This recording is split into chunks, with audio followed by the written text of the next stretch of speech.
It's the Sunday morning edition of a Few Extra Bucs. PeterPirate.com Nation, we appreciate you logging on. Appreciate you listening. Our podcast is now on iTunes. We're growing. We're getting more and more listeners each week. We really appreciate you. And we'd like to thank our title sponsors, House of Brews on North Del Mabry and Van Dyke and Lutz, and Sea Dog Brewing Company in Treasure Island and in Clearwater. Great brews, great food, great service. Check out our title sponsors. Let's check out our producer in Salt Lake City, Utah, the voice of reason, Justin Thomas, up early in Utah. How are you? I'm doing good, but yes, it is very early here. You're committed, though. Roy Cummings, our Buccaneer insider, I want to bring you in by asking you this question to lead things off. You know, impressive performance by the Bucs in a lot of ways, and we'll break this game down. But Jameis Winston really looked good. But if you're a Bucs fan this morning, do you have mixed feelings because he's looking good, but then you're not going to have him the first three games? Yeah, that is a bit of a mixed blessing there. I mean, you know, you see the way he played last night on the verge of exceptional. We'll talk about the one reason it's not exceptional, even though that turns out for him. But no, he's playing spectacular football right now. The first 2 weeks of the preseason, the two quarters he's played, he's got a better than 100 passer rating. His completion percentage is up around 65, 75, 8%. Throwing the ball well downfield. Great connection last night with Mike Evans and Deshaun Jackson on the deep ball. Smart decisions on the short game. Scrambling around the way he always does. This is the Jameis Winston the Bucs expected to see. And it's a carryover, in my opinion, from the last 5 games of last season after he came back, got that shoulder healthy again, and really kind of found his rhythm. And to me, that's nothing but good news. This is a sign of growth. And I know we're gonna talk about it here soon, but I know we had a moment last night where it was, you know, Jameis being Jameis, and he probably should have eaten the ball and taken a sack. But you know what?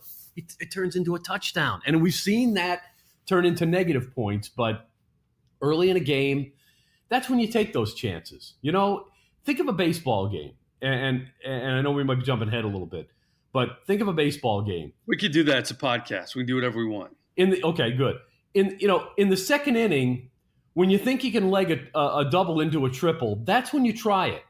When you're down 1-0 and it's the second inning and you think you can leg out a triple, go ahead. Give it a shot if there's only one out or nobody out. Go ahead and give that shot. And you know what? That's kind of where they were. They were early in the second quarter.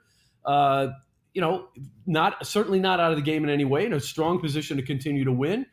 He took a shot and it worked out. So, you know, I think this is the Jameis Winston that the Bucs knew they were getting. Yes, you want to coach. You'd love to be able to coach some of that recklessness out of him. Just not going to happen, man. Just not going to happen. That's not who he is.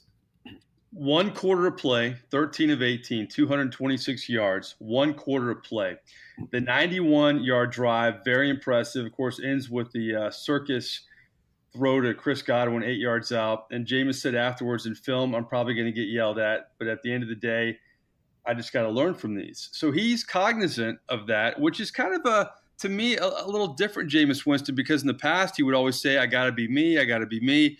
That's who I am. You know, one thing I will say, and we touched on this in the last podcast, I think a silver lining in all this Jameis Winston mess for the Bucs, he's had to lead from the rear this training camp. He's had to not talk to the media after practices. He's not the number one guy anymore.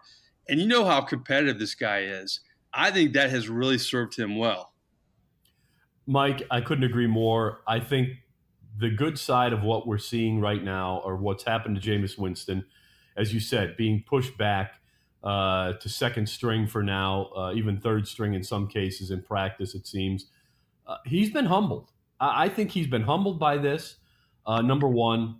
Number two, I think, and I said this before in our last podcast, I think Jameis Winston has realized finally, and not finally, but he's realized at an early stage in his career, maybe much like Ben Roethlisberger for all we know, that this could be taken away from you very quickly.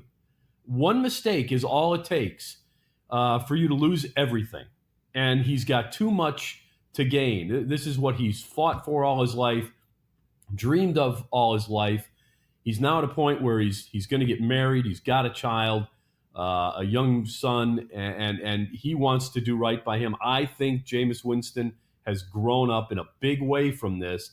We may look back at this 10, 12 years from now, much like that we look back at Ben Roethlisberger and say, gee, whatever happened to that guy who was so careless out in public with women so many years ago? Whatever happened to that guy? He doesn't seem to act that way anymore. In fact, we haven't seen him act that way since he almost lost it all. We may say the same thing about Jameis Winston, because right now I see a player who realizes the consequences of his actions and has changed his approach accordingly. It's early, very small sample size, but that's what I believe. I think the roots of that have been planted and are starting to develop.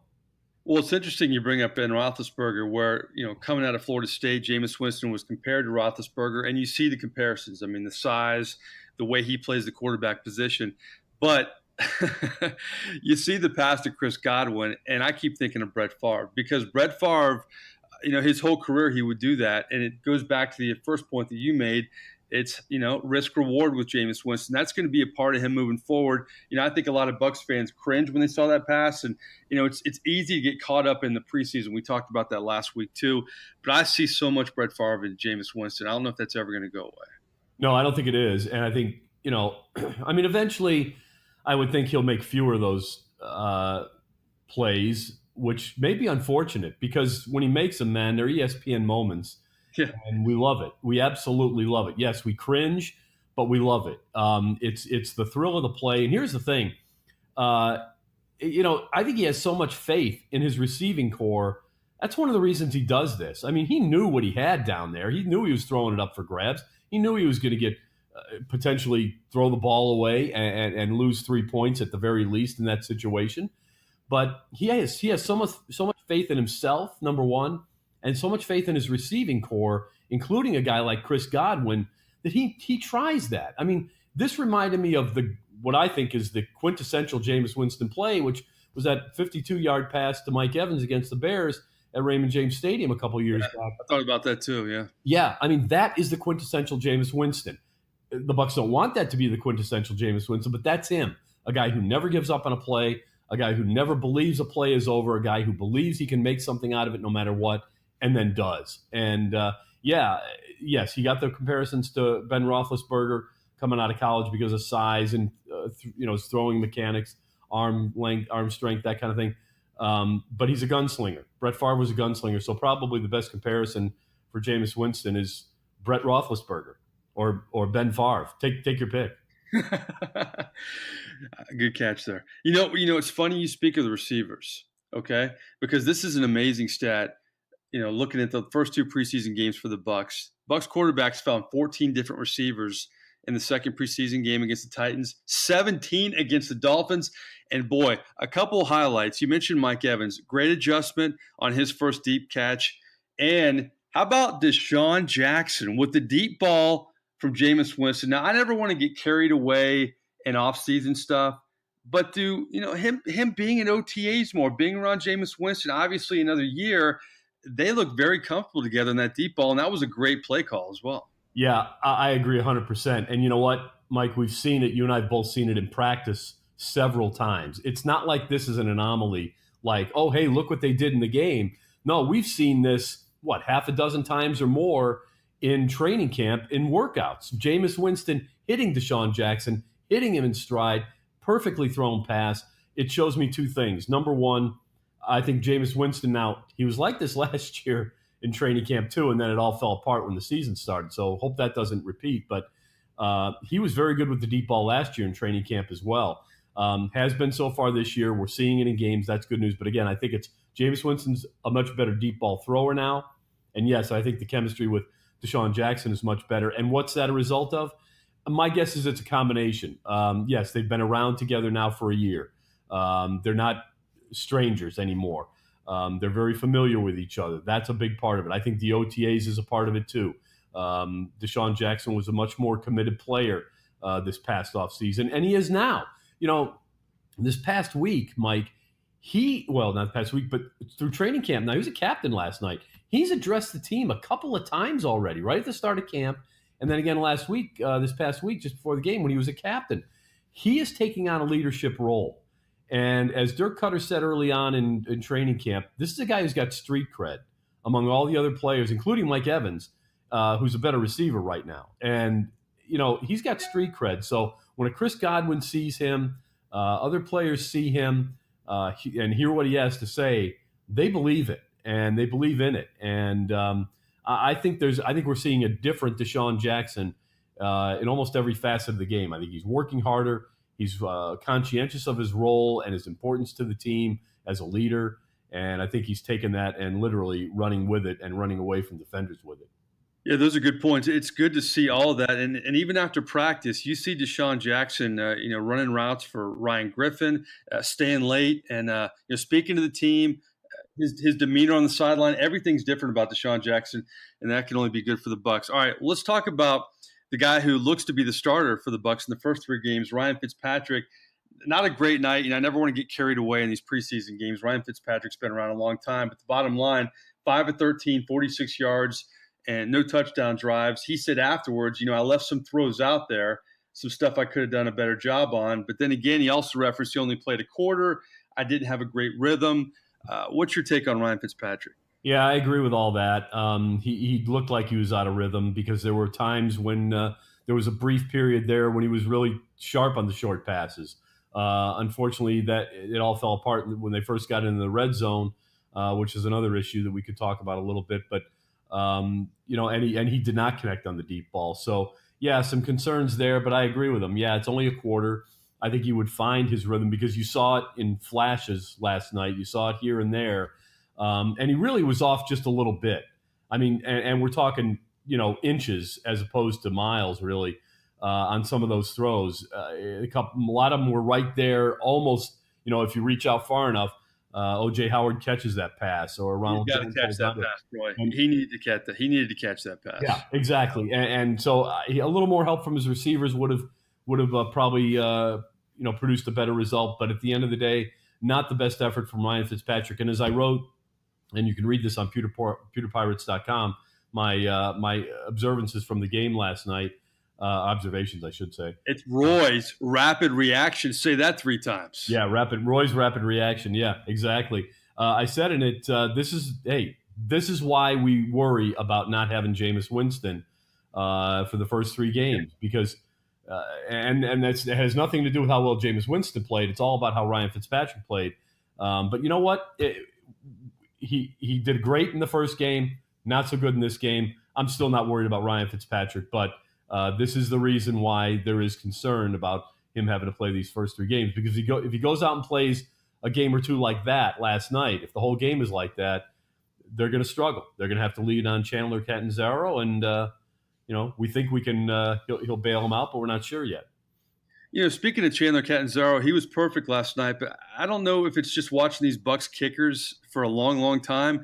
None of them were like drilled right down the middle, man. They were just kind of, a lot of them just barely getting through. I bet that's a good sign for him. I mean, a new football team, and he didn't have a good first preseason game. So I guess I don't mean to pick on the kid, but I just feel that way with the kickers, Roy, that, you want a guy to let's just get up there and boom it right down the middle. You see guys do it all around the league.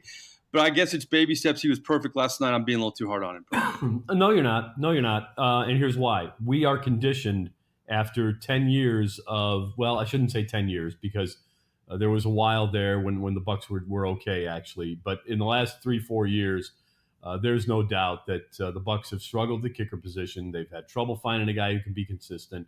And, so now we're nitpicking. Now we're looking for balls right down the middle. And when we don't see them, we start to say, oh, okay, hey, did he just make that or did he just miss that? Right. What was it? And, because that was close. We don't like that. But I thought it was good that, and here's another issue that they had last night with the penalties, but when the 39-yarder that he made had to become a 44-yarder, well, he drilled it. And that was good news. And I liked on the last one, a little bit longer field goal, he had a lower trajectory and basically knew the objective. So, look, Chandler Catanzaro is a veteran kicker. He knows what he's got to do. I would chalk up some of the narrow makes, as we'll call them, I would chalk that up to still adjusting to a new holder, a new snapper, and things like that. And I think that'll come. That's what OTAs, training camp, preseason is all about. Honing that that whole setup and going through the kick properly. So because if there, and you know this, Mike, if there's any hesitation, mentally or physically, in a kicker, it can all go awry there. Any hesitation whatsoever. That's where Roberto Aguayo could never get over when he was with the Bucs. Is there was hesitation. He missed his first couple of kicks in training camp. Everybody started to wonder what's going on. It got into his head. It never got out. And that hesitation was there. So with Chandler Catanzaro, it's all got to be a rhythm, as we talked about with the quarterback. I think he's going to be fine. I really do. He was good last night, tested in a couple of ways. You know what? At the end of the day, he's passed a couple of big tests. He had to kick the game winner last week against Miami. This week, he has to, they wipe off a 39-yard field goal off the board because of a penalty, and he comes back and kicks the 44-yarder. I think he's doing okay. I think he's doing just fine. You talk about overreaction in the preseason. You just made me think of it. You brought up some great points with Catanzaro. You can look at all kinds of positions. I think the preseason is the most important for rookies and, frankly, for kickers, especially new kickers, because you talk about all those situations. You can't simulate that in practice. You have to have that in games, and that's huge for a kicker, especially a guy new on a football team. Yeah, you're right. The biggest pressure a kicker gets in training camp, believe it or not, and you know this, Mike, because you're out there, the biggest pressure they get is, we're going to end practice half an hour early if this guy can make this 55-yarder. And that's it. And if it's like, oh, okay, well, what if we don't? Well, actually, they ended 20 minutes earlier and go through one more period. So that's the biggest pressure a kicker gets in training camp. And maybe he's got a coach standing right behind him yelling at him or something, some silly thing like that. So they get their best work in preseason games. It's nothing like it is for a receiver or a defensive tackle or a defensive back. They don't get that kind of opportunity. They can work on their craft, but again, the time where they get actual live snaps and holds and sets is very rare. They get about maybe 6 a game, 6 a practice at best, and it's nothing like a game like a situation. So the games really matter here. And again, I think Chandler Catanzaro is doing fine. I'm not ready to say, take your hand off the panic button yet, but I don't think it needs to be poised over there. That's for sure. And by the way, Roberto Aguayo was part of your 3 and Out. I gave a little tease for your 3 and Out segment, which we always end the podcast with. And boy, the other part of that 3 and Out, you're really going to enjoy. So that's something to stick around for on the podcast. All right, you know what? Before we go to the defensive side of the football, let's talk about the red zone. If Jameis Winston doesn't throw the circus play to Chris Godwin, Fitzpatrick and Winston leave with only 1 touchdown drive. And a lot of the, is that a concern for you? It is because it was such a big problem last year. As I wrote in my rapid reactions last night for PewterPirates.com, and by the way, if you haven't read it, go read it. It's good stuff, man. I look back at it and I say, wow, I guess I know what I'm talking about. Anyway. I'm going to call it R-Cube. R-Cube, baby. Yeah. That's what it's all about. Yeah. Anyway, no, the thing that bothered me was, okay, last year, 49.1% in the red zone. 24th in the league, not good. The Buccaneers' objective is to get at least 55, if possibly 60%. Now, only about 5 or 6 teams do that every year. That's tough to do. But at the end of the day, the problem is usually one of 2 things. Obviously, execution on the play and penalties. And that was the problem last night. Bad. You cannot have penalties inside the red zone. If you get shut down because the running play didn't work on 2nd and 10 as it did last night, and you have a bad throw from Ryan Fitzpatrick on 1st down as you did last night, and then a pass that just wasn't quite brought in the way it should be on 3rd down last night. Okay, that happens, and you kick the field goal. But the penalties, that's what you can't accept. The execution you can correct, and the penalties you can correct too. But the penalties, you just can't have it. You just can't have it, and especially there. Yeah, so a little bit concerned about that because again, if you take away, let's say Winston's toss up last night doesn't end up in Chris Godwin's hands. Let's say it falls short or it gets knocked down or intercepted. Okay, well now they've wasted their first 3 red zone opportunities and they are behind probably on the scoreboard. And because that game was the catapult, or that play was the catapult. Once that play happened, Bucs game. It was over. And that's good because they put a team away, not a bad football team, although they didn't see much of their first teamers last night. But at the end of the day, yeah, red zone is a concern because this is a replay last night of what we saw all of last year, and there's just too much talent on this team to let that happen. Actually, one more offensive question. All right, Justin Watson, the 21-yard catch, solid catch. Jameis made a great throw, though, found the right guy.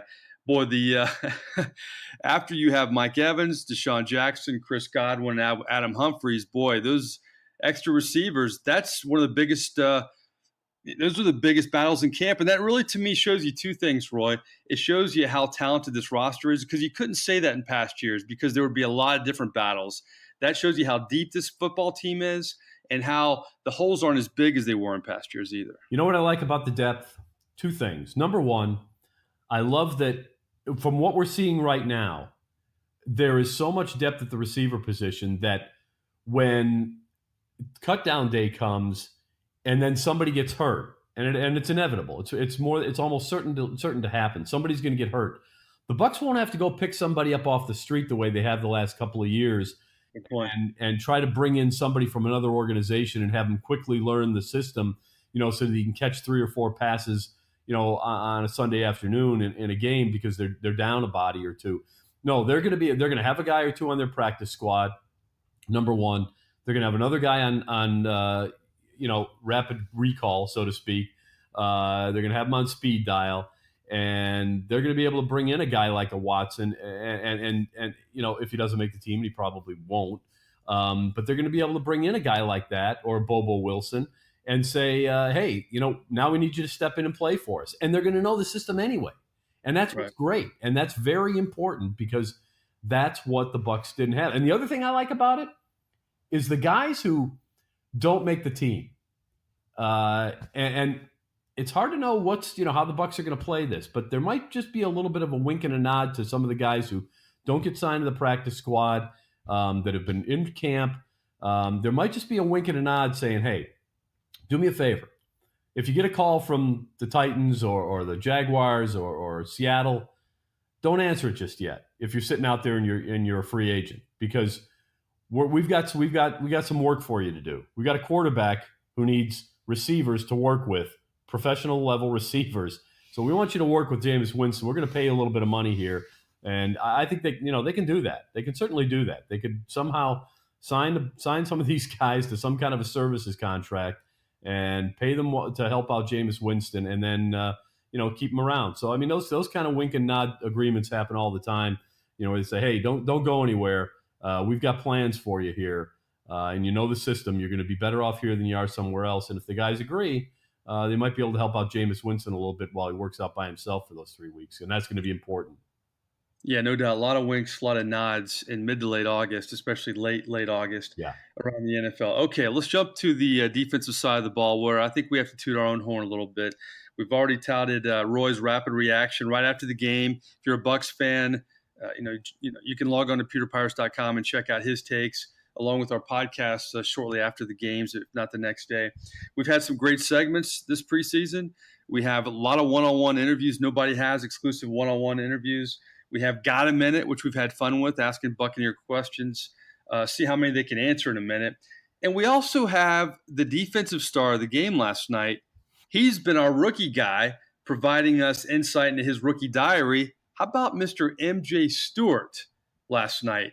He's pressed into action, getting more action in that nickel corner, and forces not one but 2 fumbles. Yeah, how about arguably the most impressive defensive player of the preseason so far overall, because he had a real good game and was really busy last week against Miami. And then this week, we saw him, in essence, in my opinion, already reach kind of a comfort level with the system that he's in, the speed of the play of the NFL, because here's a guy who's coming up and naturally doing what it is he does.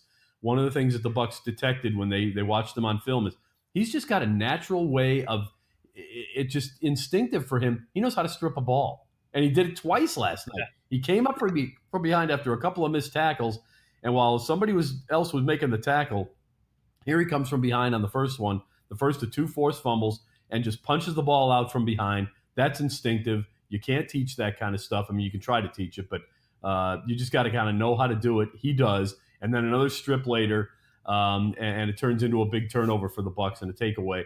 That's big stuff, man. This guy is already making plays. I said it in my rapid reaction. I think there's a real good chance that he opens the season as the Bucs nickel corner, slot corner, playing that Rondé Barber position because he's just looked so good at it. Right now, he looks like the best player. He's going to continue to get some push from Javian Elliott, who's been good at it before, but right now, holy cow, he looks good. Yeah, I'll give Jenna Lane credit. She reported last night that the preliminary diagnosis for MJ, who was hurt at the end of the game, is just a bone bruise on his heel. He should be fine.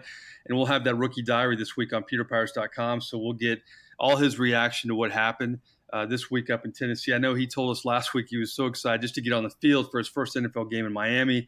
I can only imagine how he feels after his second game, and it's good that the injury doesn't appear to be bad. You know, you talk about this draft, Roy. I know Vita Vea, high expectations for him, but look at the second round corners. I mean, Carlton Davis already looks like he's going to be a contributor, obviously. And then you have MJ Stewart. Looks like Jason Light may have hit on both those guys. So far, you're right. No, it's early.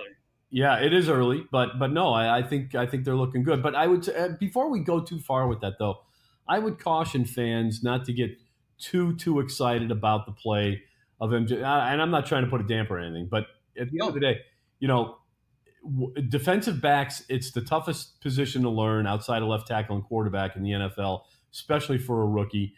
Remember how Justin Evans played last year? He looked very similar to MJ Stewart now throughout the course of the year. And I would think for a rookie, that's usually about the ceiling, is you play at a level where more often than not, you're happy with their play and they flash enough. But at the end of the day, when you really break it down, I mean, what's the grade? It's probably at best about a B-, and that's probably what you're going to get right now. There's no doubt. MJ Stewart's playing grade A level football. He's getting A grades in those reviews. I'm sure of it. But you know, to do that consistently over 16 games for a player in his position, it's going to be tough. But hey, these are all good signs, and I think it's good news that the Bucs are getting what they're getting out of them.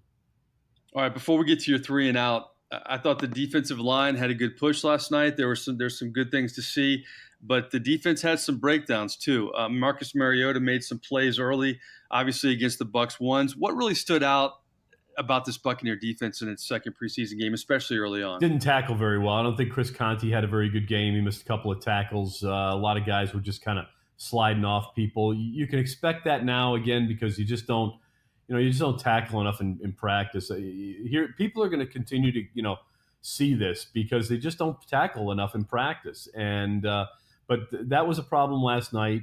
Tackling was the biggest issue, in my opinion.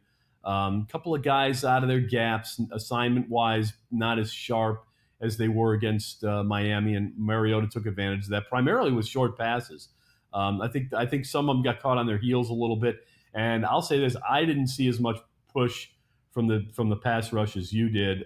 Maybe later on it got a little bit better, but I'll say this: I put this in one of my reactions is it time to worry yet about the pass rush? 1 sack now through 2 games, through what in essence is a full game for that first team front line. They've played about a half in each of the games so far. 1 sack to their credit. That was Gerald McCoy last week. McCoy had a sack last night, but it got wiped out by a penalty. So, yeah, that's the thing that I was looking at. JPP looked like he beat his man on a regular basis. Yeah, but you got to make the plays. And they're not playing the Patriots and the Steelers. I mean, this is the Dolphins and the Titans. I know the Titans made the playoffs last year, but I think, another thing that I want to talk to you about before we get into the final segment is, you could say they had a great week of practice against Tennessee. I know the defensive line, as you mentioned, that's a great point about not getting the sacks yet. But apparently they had a great week up there in Nashville. Obviously the game they win, and they did well. Taylor Lewan against Jason Pierre-Paul. Taylor Lewan's obviously one of the best offensive linemen in the NFL, and the Bucs held their own against him. But a year ago they looked good against the Jags, and they beat the Jags pretty handily in the game up there.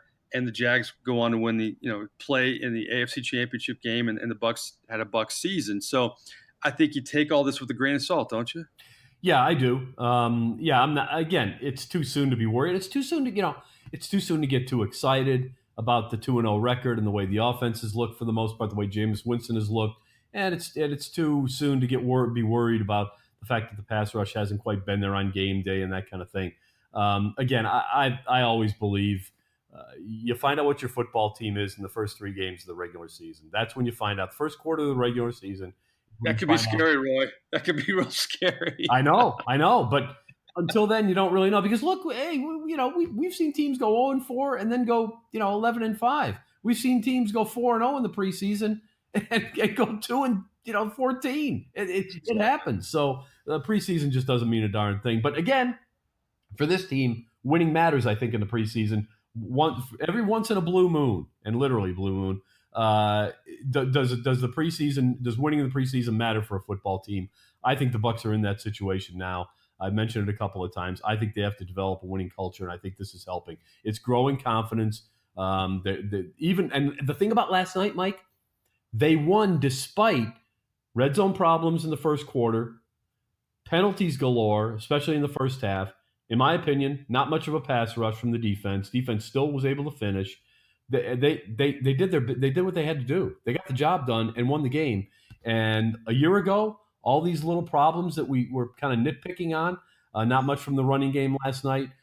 Ronald Jones, a disappointment again. All these problems last year, they would have derailed this team and they would have lost 35-7. So good kudos to the Bucs for bouncing back and winning on a night when they didn't have their best game necessarily in every facet. Good stuff, Roy Cummings. All right, it's time for our 3 and Out segment. 3 questions for our Bucs Insider, and we are out of another edition of A Few Extra Bucs. You know what? Unlike past weeks, since we started this segment, I actually think I know what you're going to say in all 3 questions.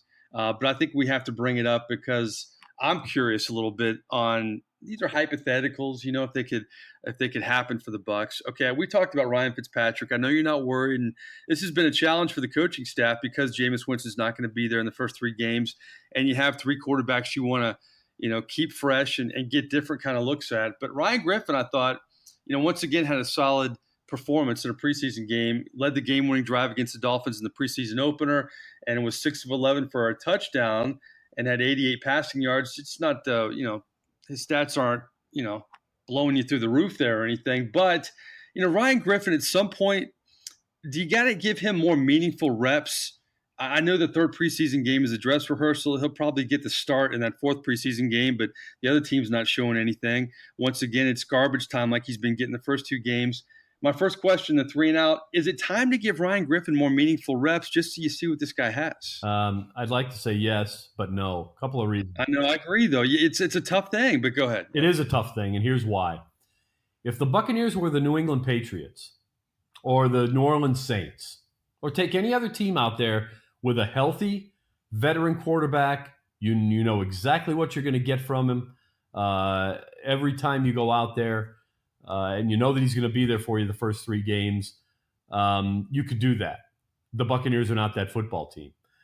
They've got to get Ryan Fitzpatrick work with the ones because he's still unfamiliar with them. This is only his 2nd year with this football team. That's number 1. Number 2, you still don't really know what you're getting out of Ryan Fitzpatrick. We saw him play exceptionally well against Miami. Smart decisions, good execution. Last night, smart decisions. Poor execution. So another sign that he's got to have those reps and maybe even a few more. So no, the opportunity just isn't there for Ryan Griffin. But yes, they've got to get him. You want to see what Ryan Griffin can do against the number 1 defense with number 1 players on his side because everything else says this guy can play. And here's the thing, if the Bucs get into a situation, you really don't want to have to go into the second half of a game against Pittsburgh or Philadelphia or New Orleans because Ryan Fitzpatrick just got knocked out for some reason or just is playing so poorly that you got to make a change and not really know what you're getting.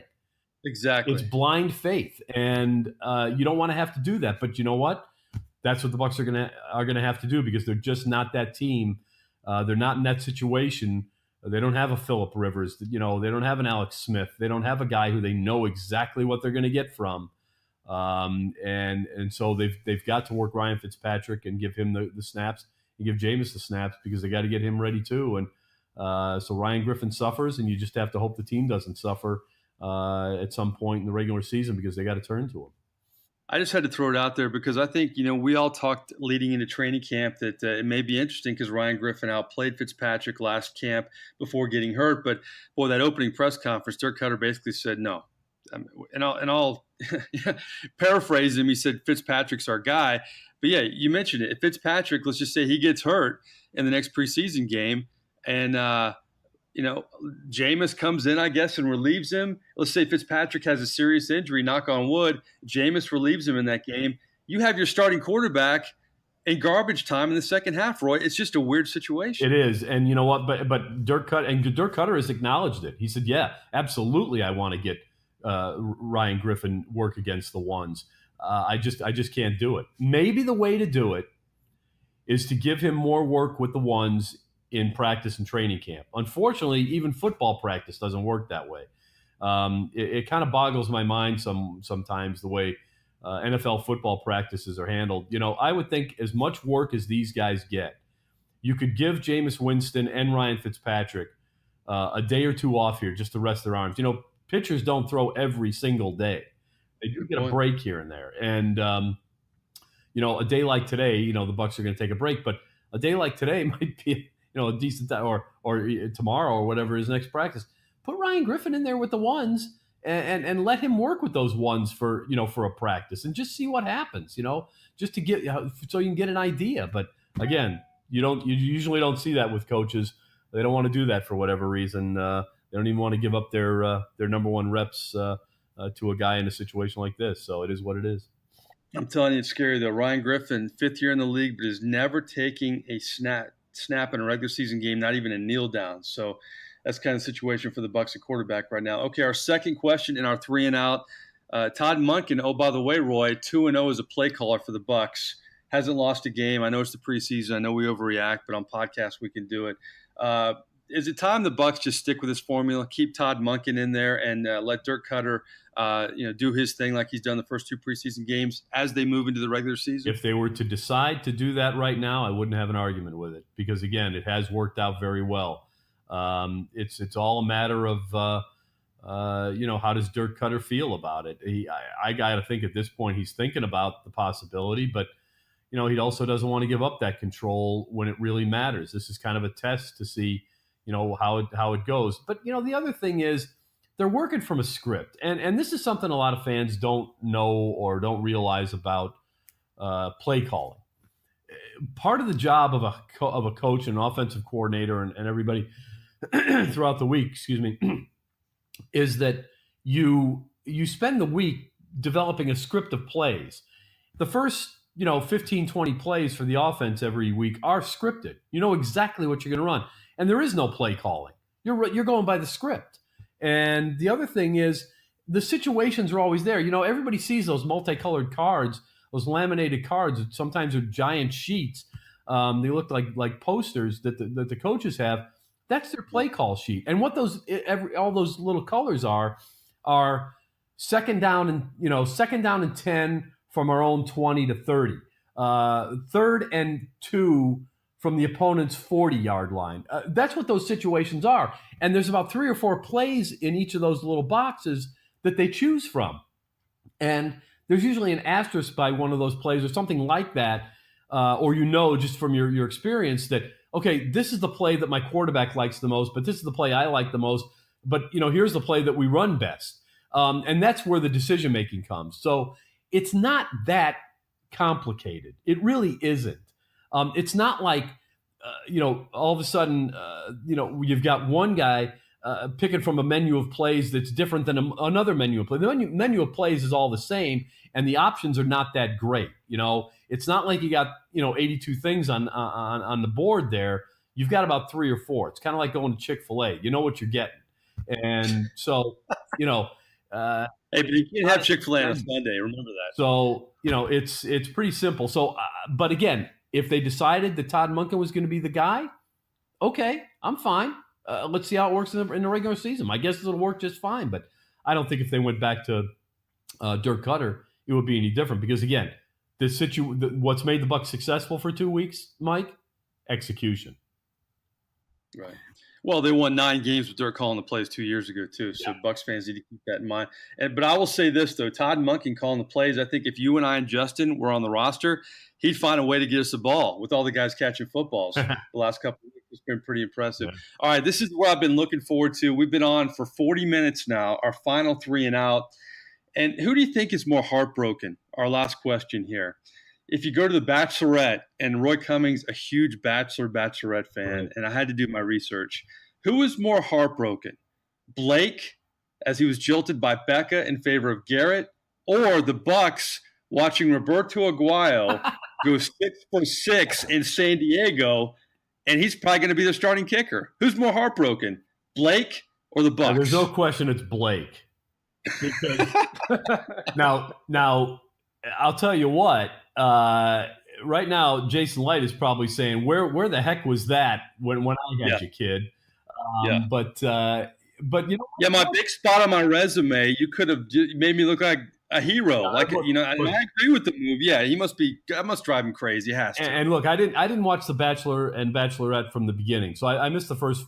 Oh, really? No, I didn't watch it early on. But by the way, I was talking to my wife last night about The Bachelorette and The Bachelor. We can discuss another reason why people love it in our next podcast. In fact, that's a good tease.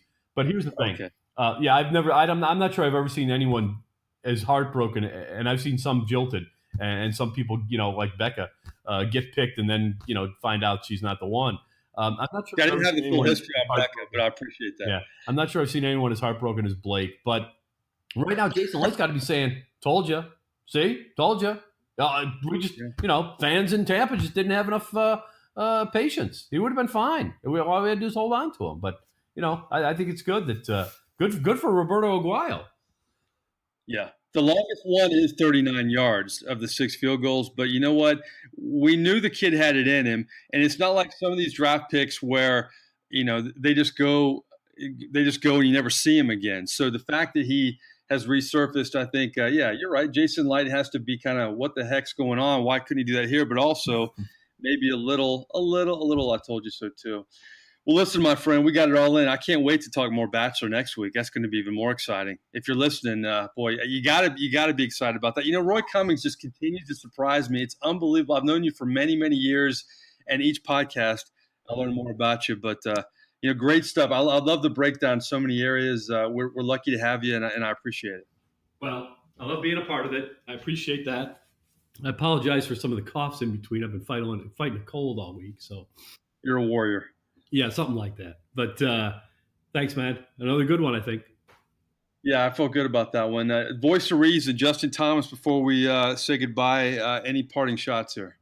No, I thought it was a good one. Wow, okay. Voice of Reason approves. It's like Stat Boy and PTI. I'm not calling you Stat Boy, but when we don't make any mistakes or screw anything up, you feel better. Well, listen, that's another rendition of A Few Extra Bucs. We really appreciate our title sponsors, House of Brews, Northdale Mabry and Van Dyke and Lutz, Sea Dog Brewing Company, their locations in Clearwater and on the beach in Treasure Island. I am Mike Nabors. It's fun to talk real football, well, almost real anyway. The regular season will be here before we know it, but the big dress rehearsal's coming up as the schedule shifts to Raymond James Stadium. Roy Cummings and I will have a podcast after that game, along with our new segment called An Extra Slice, where we'll break it down video-wise, where on pewterpirates.com you get the best videos of any Bucs website out there. We appreciate you logging on. Please subscribe. Tell your friends, your family. It's free, and we appreciate your support. Remember, it's on iTunes as well. Until next time, we appreciate you logging on.